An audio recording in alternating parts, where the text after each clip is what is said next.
Hello, my dear student. This is your favorite channel of economics,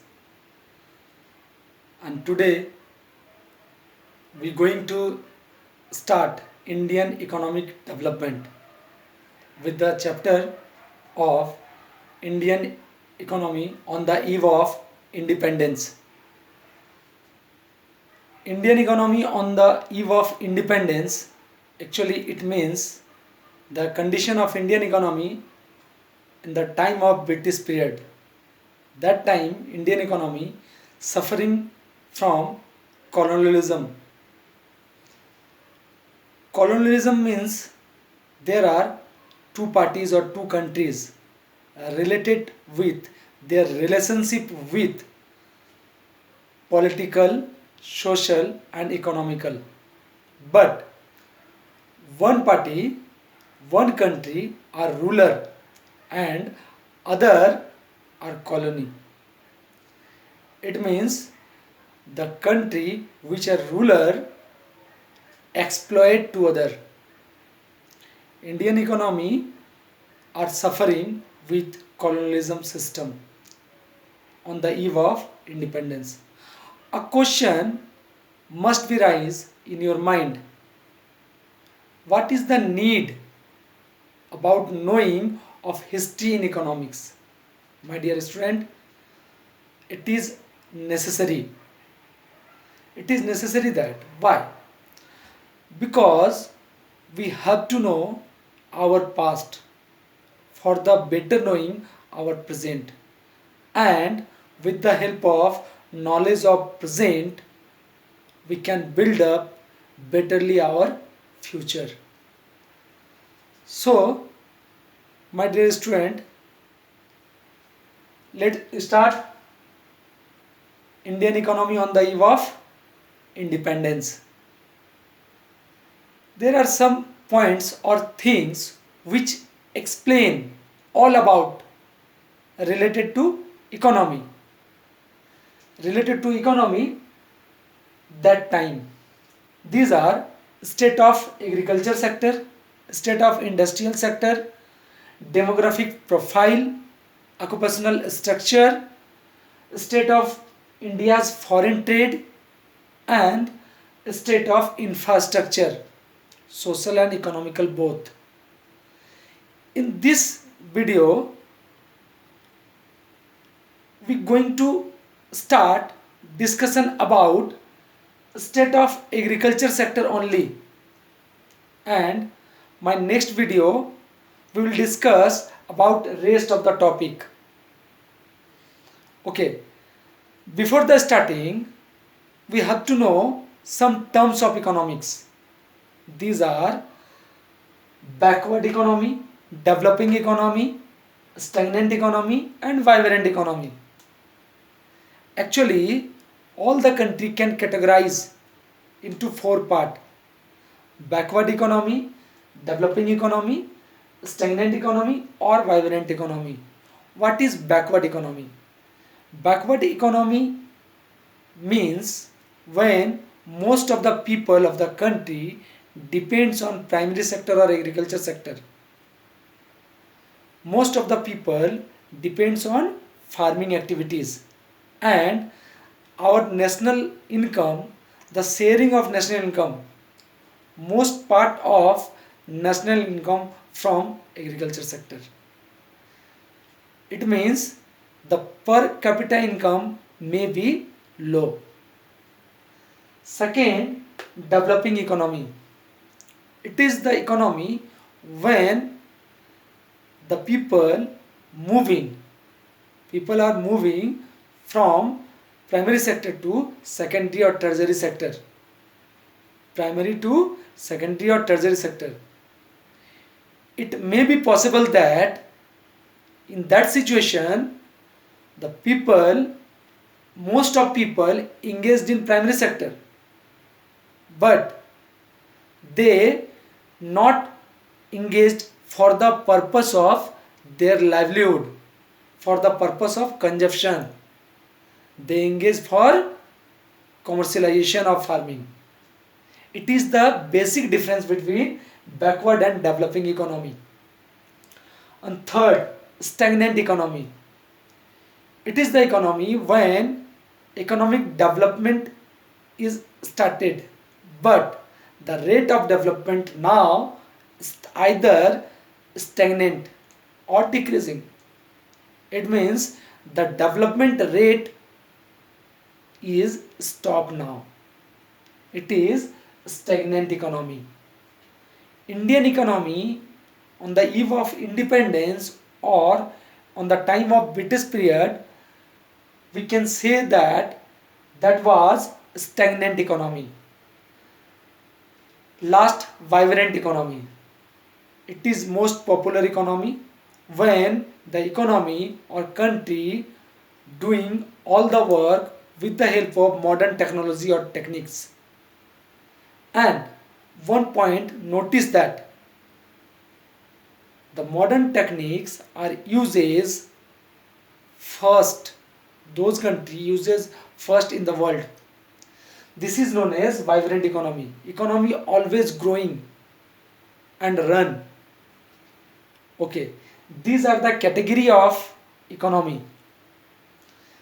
We can say that our economy on the eve of independence was either backward economy or stagnant economy. There was various of reasons. We explain now. Okay, these are the topics, but a questions must be raised: how to calculate national income that time, how to estimated per capita income, and who estimated per capita income or national income or production of a country. Actually, some notable economists who started this process mid of 20th centuries. These are Dadabhai Naroji, William Digby, Findlay Cyrus, V.K.R.V. Rao, and R.C. Desai. These are the notable economists who explain all about economy. They were started of discuss about Indian economy.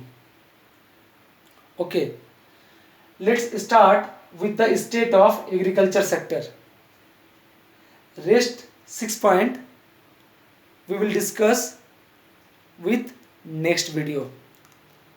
Now start with state of agriculture sector. What is the identity of agriculture sector?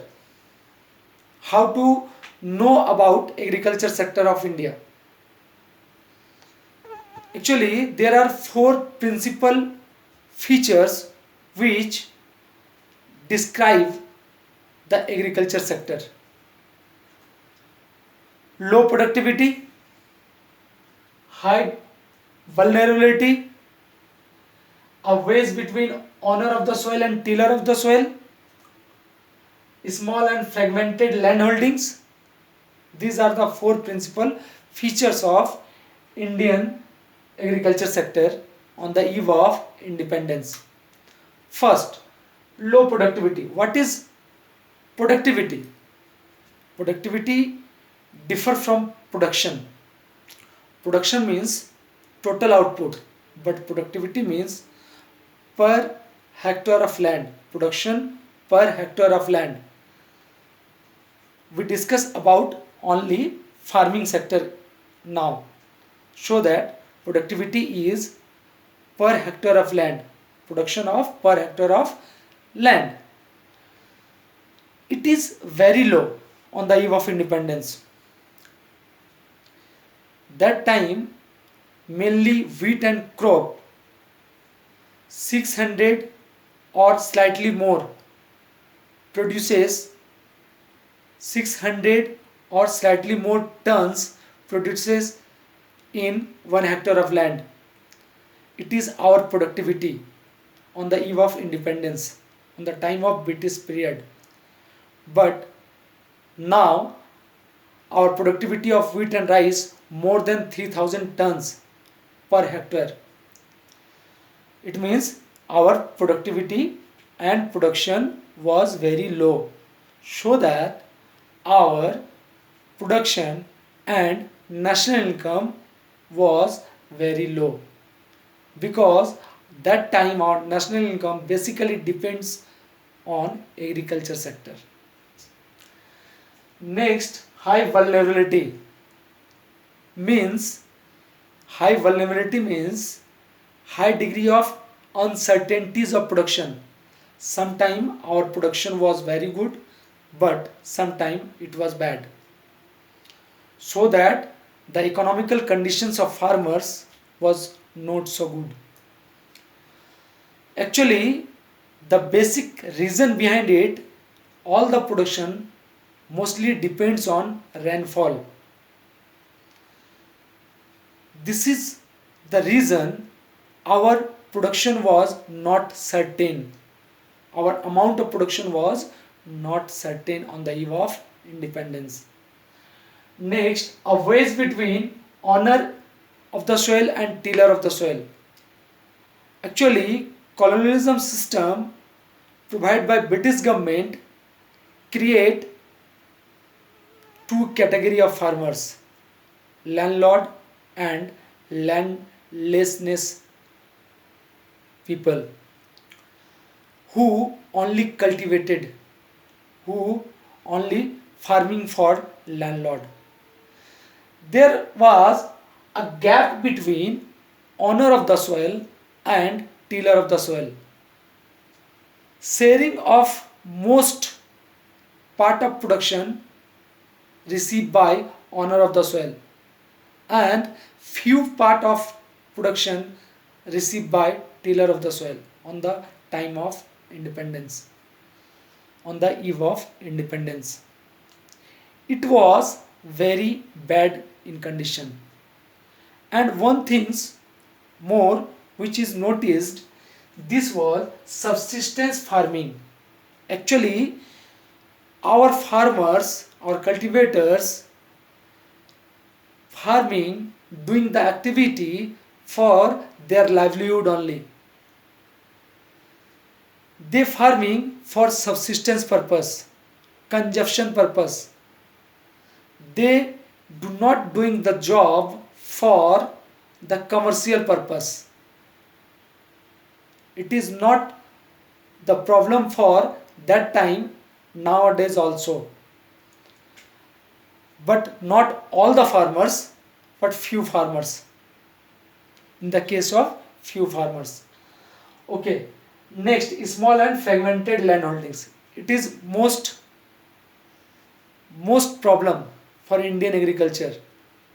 Small land holdings which discourage use of modern inputs, use of tractor, use of most of technology. Small land holdings and fragmented land holdings. The land holdings where are small size and here and there, which always discourage the farming activity and uses of modern technologies. These are the main features which describe the Indian agriculture sector. Now question, what are the basic reason behind it? What are the basic causes? What are the principal causes of it? There are following main reasons which describe the problem of agriculture sector, which describe our economy. Our economy was stagnant. Our economy was stagnant or backward economy. So what are the main reason behind it? The stagnance of economy or backwardness of economy. There are main four principal reasons behind it. First, land settlement or revenue system. Second, commercialization of agriculture. And third, low level of productivity. And fourth, adverse effect of partitions. First, land settlement or revenue system. There was three type of revenue system: zamindari, malwari and raitwari. Actually, 3 point explain all the revenue system. First, zamindar were permanent owner of the soil. Second, zamindar were fixed amount of revenue give to British government. And third, zamindar were free to collect any amount of revenue from the cultivators, from the farmers. All the rules against the farmers or cultivators and discourage the production, which adversely affect the production and productivity. Second, commercialization of agriculture. Commercialization of agriculture means the production or farming for the purpose of sale, not for consumption. But Indian farmers interested to farming for their livelihood. They use as subsistence farming. And the British government want to produce for production or food grain for the use of raw material. Not only food grain, they uses mainly cotton, jute, indigo. Actually, British government want to encourage British companies with the help of raw material or resources in India, so that they want to encourage production of raw material in India like jute, cotton, indigo for the purpose of commercial farming. But Indian farmers was not ready on the eve of independence for that. It is that situation of discouraging our production and productivity and adversely affect. Next, low level of productivity. Low level of productivity due to inputs, traditional inputs, due to lack of modern inputs and lack use of fertilizers. Next, adverse effect of partition. In the time of independence, India divided and most of farming land goes to in hand of Pakistan, East and West Pakistan, basically East Pakistan, so that our jute industry, our cotton industry belonging with Kolkata suffering. That time the raw material, most of farming land, mostly more than 60% of cotton and jute industry are adversely affected, so that our production was very low. These are the reasons of stagnance of economy, and we clear that this reason started Indian economy as a stagnant economy or backward economy. Okay, thank you.